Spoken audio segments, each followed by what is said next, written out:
Hi everyone. இன்றைக்கி நம்ம சேமியா உப்புமா தான் செய்ய போகிறோம். அதுக்கு முதல்ல 2 டேபிள் ஸ்பூன் ஆயில் போட்டுக்கோங்க. அதுக்கப்புறம் கடுகு போட்டுக்கோங்க.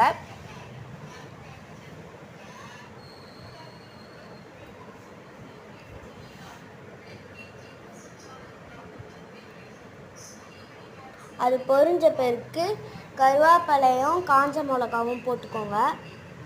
நல்லா வறுத்துக்கோங்க.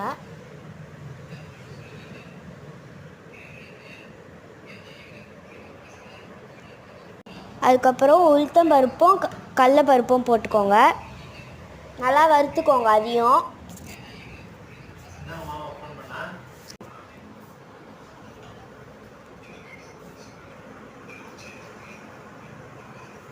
அதுக்கப்புறம் கட் பண்ணி வச்ச வெங்காயத்தையும் போட்டு நல்லா வதக்கிக்கோங்க.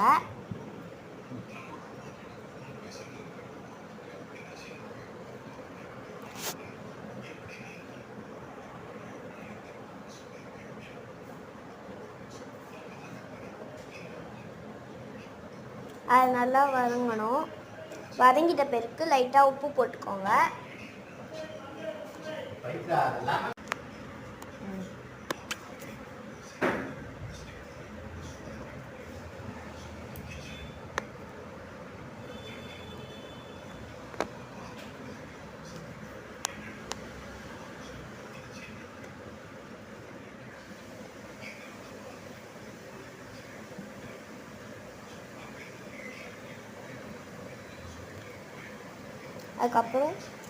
அதுக்கப்புறம் வாட்டர் ஆட் பண்ணிக்கோங்க. நல்லா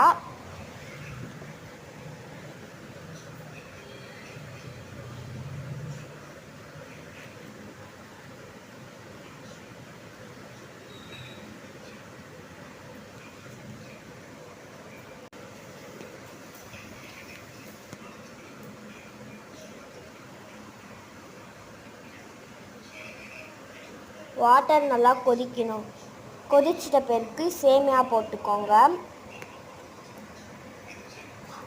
அதுக்கப்புறம் அது வெந்த பிறகு எல்லாருக்கும் எடுத்து சர்வ் பண்ணுங்கள். தேங்க்யூ ஃபார் வாட்சிங்.